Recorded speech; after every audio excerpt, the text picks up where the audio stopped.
So me and you both know the importance of a first chapter. So today I'm going to be ranking 30 different manga based solely on their first chapter. For context, this is all my personal opinion. This isn't trying to put stories against each other, which one's better, which one's worse, but more so just how I enjoyed them in total, ranging from not really feeling it all the way up to love. And this right here is a nice little bracket I mocked up for it. So I'm going to be placing all 30 of the first chapters of these manga within here. This took a lot longer than I expected. A lot of these first chapters have more than 40 pages, so I definitely underestimated it. I would very much appreciate a like, comment, maybe what stories you think have incredible first chapters, and maybe some that you dislike as well. And if you're feeling really courteous, maybe subscribe. You're coming back on the regular? Why not? Starting off simple, easy, relevant, Jujutsu Kaisen. I think this is a great first chapter. It's nothing exceptional, it's nothing groundbreaking, it feels very familiar and comfortable, but it has a lot of emphasis on its main character, on the appeal of curses, the brutality of it, and overall I think it's very well rounded. Bit of comedy, bit of action, bit of severity, and really lays a nice foundation for the story to continue off from. Jujutsu Kaisen easily goes into the great category. Now next up, Chainsaw Man. I love everything about this chapter, and I do have a very big bias to Fujimoto's writing, his style, his identity, his authenticity. Everything that he writes is so familiar to himself. He has such an alluring aesthetic with his characters or the emotions or the concept that he weaves between everything, and Chainsaw Man with the title itself seems very chaotic and crazy and just simple even. You don't know what to expect with a title like Chainsaw Man, but you open up to the first chapter and get something that's so vulnerable, that has so much identity, so much emotion poured into it, and it's just a beautiful reading experience from start to finish. It's such a great opening chapter and one that I personally wholeheartedly love. So that easily goes into the love category. My Hero Academia. I'm not the biggest fan of this first chapter, admittedly. I think it's a great start to a story, gives you everything, probably a little bit too much, but it's filled with a lot of things that you can expect. I think it's a great showcase on building your main cast of characters and how they interact and how they move within the world, while showing you a bit of that superpowers that's going to be obviously the focus point of the story. But for me personally, it's not all too enticing, or doesn't really fall down my aisle of more darker stories, but I do recognize that it's pretty good, so that is where I will put it. So Black Clover. I think a lot of you are going to be disappointed with where I put this story. I think this is a fine first chapter. It feels familiar, it feels common, doesn't really feel like it has all too much of an identity, but there is sparks of life there. However, for myself, it just felt very overwhelming, felt very obnoxious at times, and the characters are so front and center and within your face, which isn't a bad thing, but for myself feels very demanding for you to indulge within. If you don't care about the main character or this character or that character right off the get-go, you're going to struggle quite a bit. It's hard to really ease into a character when they're so obnoxiously within your face, which is going to be different for everyone. For myself, that was probably the most difficult pill to swallow because everything else about it is pretty good. It sets in a nice, interesting world. It's got this fantasy element with the magic. It's just very over the top at times. So personally, I'm not necessarily feeling it. I could recognize that it's a good chapter, but I just didn't enjoy it all too much. So it's going to be the first series to go into that category of not feeling it. On the opposite side of being over the top, Dandadan. For such a new story, this first chapter is so well conceptualized because realistically, I don't think it should work as well as it does. Aliens, spirits, curses, folklore, there's a lot of creativity and complexity and stuff that can be very overwhelming for people. But the characters help mold this sense of genuineness together really nicely. And it's something that I heavily appreciate. The characters can be over the top, but because there's a sense of believability there's a sense of identity and vulnerability, I should say, it makes them a lot more digestible and also just interesting with how they showcase their humor or interact with one another. Plus the dialogue is so well handled and crafted that it feels so incredibly natural. That's one of the most impressive things about Dandadan is how it handles its dialogue between its characters, so you don't become overwhelmed with so much humor or so much outburst of emotion or this or that, mixed with all of this creativity and uniqueness. And Dandadan is just a fun, lovable, and extremely interesting time. It's got such a great hook to it and identity, and for that, I love it. I was conflicted. I was going to put it in the amazing category, but I feel like I love Dandadan's first chapter quite a bit. Kaiju number 8. Solid, simple, straight to the point. There's nothing all too impressive about the first chapter, but I think it does what it does well. I wish there was a little bit more to it. I think it's missing just a fraction of a this or that or a spark to really bring it to that next level, but if I were to put it anywhere, it's a nice solid foundation for a story of kaiju, which is relatively already pre-established and acknowledged throughout the world. It does a good job. For myself, however, I'd put it in the great category. Going back to the classics, the old school, the iconic big three, starting with One Piece. It's been a very long time since I've read the first chapter of One Piece, and it feels good. It feels nice. It's a simple but very efficient opening to a very long-lasting story with a lot of ups and downs and great moments in between. But the first chapter definitely is the foundation of Weekly Shonen Jump's openings. Pretty much this is where the formula was conceptualized and really crafted to perfection, and you can see it within the big three and within One Piece specifically. I think it's great, so I'm going to put it in that category. Now Bleach, on the other hand, is a little bit slower, a little bit more methodical. It takes its time building into Ichigo and Rukia and the overall theme of the story. You really get a good sense of tone with Bleach's first chapter and the hint of darkness that's going to come from it. It's a pretty brutal story, and you get to see that straight from the first chapter. Going back and reading it, I do think it drags quite a bit. There's stuff that feels just very long for no real reason, which isn't necessarily a bad thing, but for myself takes an effect, and I would put it into the good category. I could easily bump it up to great, but for now, it's going to be in a good. For the last of the big three, I already know I'm going to get absolutely slaughtered for this, Naruto. I don't really have much of a defense for this. I really love Naruto overall, but the first chapter just feels so all over the place. Like, it obviously has coherency to it. It's just filled with so much information and back and forth, and it's a difficult thing to really dig your teeth into. I think it does a lot to give you bits of the world and the narrative and the lore, character building, and so much emotion that attaches to it, but because there's so much of it, it's really hard to focus or appreciate them for their worth in its entirety. So when I reread it, I came out of it not really feeling the chapter at all. It's great conceptually. The writing is really well perceived, but for myself, the overall tone and the emotion just felt kind of like a flurry. So personally, it's going in the not feeling it category. Please do not obliterate me for that. Now, it's also been a while since I've read the first chapter of Hunter x Hunter, so I was pretty impressed. I kind of forgot what actually happened at the start of Hunter x Hunter, so it felt nice to get a refresher, and honestly, I think it's just a good first chapter. Nothing special, nothing great, kind of has a bit of a weird direction to it towards the end. I don't think it necessarily has the big Weekly Shonen Jump hook to it to want you to continue reading. It has a little bit of one, but overall, I think it's just good. So that is where it will be. Sakamoto Days, hands down, has one of the most powerful openings in quite a long time. Already, I'm going to put it into the amazing category because I can appreciate it, what it's trying to do, identity it's trying to build, and overall just the fun that comes from it. You get such a compelling introduction to this story. You don't know what you're going to get. And even towards the end, you're still kind of curious on what's going to happen next. There's so much curiosity that it builds for yourself. You ask all of these questions straight from the first chapter, but it's never something that comes at a detriment. You're not overwhelmed with all of this information where you're trying to decipher what's to come next, but more so, you're just intrigued. There's so much beautiful simplicity and elegance that kind of flows through the whole chapter. It's just fun, it's addicting, it's amazing, so I'm going to put it there. Now, Berserk is a full-on first chapter. It is filled to the brim with depressing darkness, despair, brutality, tragedy, every gritty word you want to give it, but it is very tonally beautiful. There's such a beautiful grasp on this concept with guts and the theme that comes through the first chapter and just how kind of sad everything is. It's super melancholic and I love it. Building that atmosphere is quite a difficult thing to do so early on. Usually it takes some time, but Miura has that talent of just creating such alluring, thick atmosphere straight from the get-go. So Berserk, personally for me, is within the amazing category. Spy Family, I love it. I think it's beautiful, efficient, clean, straight to the point. Such a unique opening, but also just brilliant through and through. It's fun, it's balanced, it's filled to the brim with so much love that you can give it, and overall it's just a perfect time. Probably has one of the best conceptualized first chapters in quite a long time for myself. itself, so it's going into the love category. Now for Fire Punch, I was kind of conflicted. I want to put it in amazing, but I also want to put it in the love category, maybe within the middle. Similar to Miura with Berserk,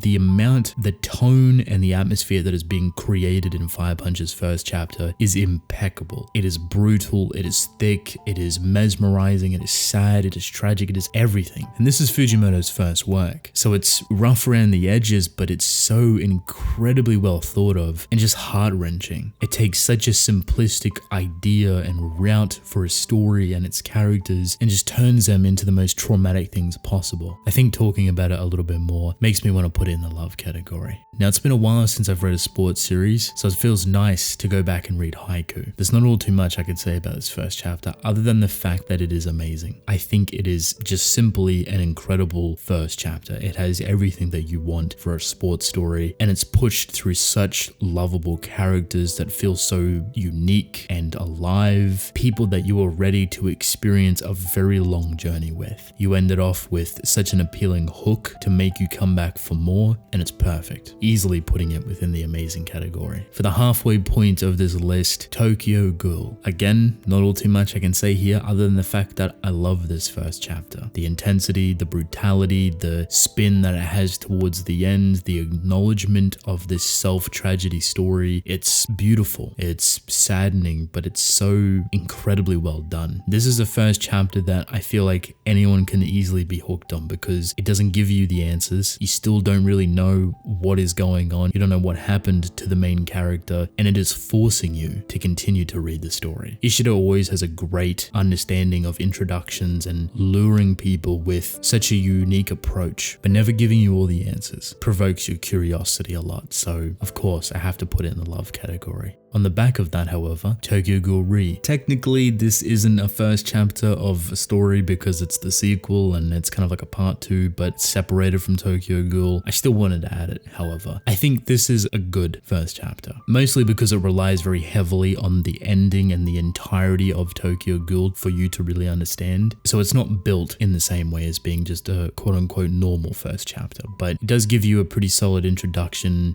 good showcase of characters. It's just a little bit all over the place, a little bit chaotic, a little bit sporadic, and for a lot of people probably feels out of place. There is a purpose, a point, or an intent that Ishida had with this chapter or with Tokyo Ghoul Re in a story as itself, so it serves that purpose. However, for myself, I'd put it in the good category. Next up, Attack on Titan. Simply put, I think it has an amazing first chapter. Brutal, it's got a lot of mystery within it, it's very enticing, straight to the point, great showcase of Eren, Mikasa, and Armin, and honestly just nice. I think the only downside that it has is that some of its character artwork is a little bit off. It's very old school Isayama, so it's learning, evolving, and but the Titan designs, oof, those were gritty and more even horror, if anything, so very solid first chapter, easily in the amazing category. Now the other Sui Ishida story, Choujin X, I absolutely love the first chapter of Choujin X. I think it's brilliant. It's so incredibly like him to do a first chapter so similar to Tokyo Ghoul, but conceptually just lay in a lot more different things. Differing themes that run through it are very kind of convoluted in a way, but it's purposeful to that extent because they're going to kind of move these concepts or these themes apart and place them into both of your main characters. And that's going to be the pillar or the foundation of your story. So Choujin X does a great job in getting you into the mood, into the vibe, into the sensitive nature of this story and how honestly moody it is going to be. Got this very uncertainty type of atmosphere to it, and you can see that swirling around both of its characters and how complex they're going to be or how they're going to conflict or clash within the future. Very strong first chapter. I love it. So that is where it's going. It's been a while since I've read Made in Abyss. The first chapter, however, I think it's amazing. I'm putting it in there straight away. No ifs, buts, maybes, whatever. It's going into that category. The only downside to Made in Abyss's first chapter for me is its dialogue. There is a ton of dialogue, and I know it's going to be off-putting for a lot of people, but if you take your time with it, don't try and rush through it. That dialogue is pretty intuitive. It's pretty nice. It just can seem a little bit scary because the artwork's very pretty and alluring, and the world and everything that's going on seems so interesting. So when you get dialogue that isn't really as important, but more so just building character or a type of emotion or something, can be a little bit scary at times. But nonetheless, very well done, very well handled. It is amazing. Next up, Kaguya Sama. Sama. I think the first chapter for this is great. Nothing more, nothing less, but just a solid introduction to a story that will eventually bloom and grow into something very beautiful. It doesn't play it all too risky, but I think the best thing that it does do is that it gives you the concept of what this story is going to be. And while it may be a little bit confusing, because it gives you a slice of the formula with how it's going to work every single chapter, you can appreciate that wholeheartedly, as well as how it introduces its humor, play into characters, their internal monologue, their emotions. It's a solid first chapter, so I'm going to put it in the great category. On the back of that, written by the same author, Oshi No Ko. I think the first chapter of this is amazing. It's something very different from the author. It feels very intense and kind of unpredictable. You don't know what's going to happen or where it's going to go, and when it does turn that corner and does throw in that twist, it catches you off guard and is rather brutal. I think that's one of the biggest appeals to it, is that the first chapter doesn't give you the answers. It actually leaves you on a cliffhanger on what's going to happen next and where the story is going to go, but you're left with such a strong urge of curiosity. I think it's a very enticing opening, and for that I put it into the amazing category. Now moving on to Dr. Stone, I actually really appreciate it. I think it's simple and sweet, but it's always the mystery that is so appealing and so alluring and really provides so many questions. Dr. Stone has all of that. So much so that it actually bypasses the whole mystery side of it and gives you the conclusion within the first chapter. Normally, for another story, you would see them be turned to stone at the end of the first chapter, just so you could read and find out in chapter 2 what actually happens next. Dr. Stone doesn't do that. Instead, it actually turns people into stone. You go through 5,000 odd years or however long it is, and they actually become unstuck, and you see a slice of the new world, or the new characters, the new things that they have to live by now, and it's a whole different world. And it's a lot to take in, most definitely, but the characters are very identifiable, they're very unique in that sense, and the world provokes so many questions and mysteries surrounding it. It's quite a well thought out opening, so I'm going to put it in the amazing category. Hell's Paradise for me personally is very full on, and I mean that in the sense of that I forgot how much dialogue this first chapter provides. It really wants to take its time building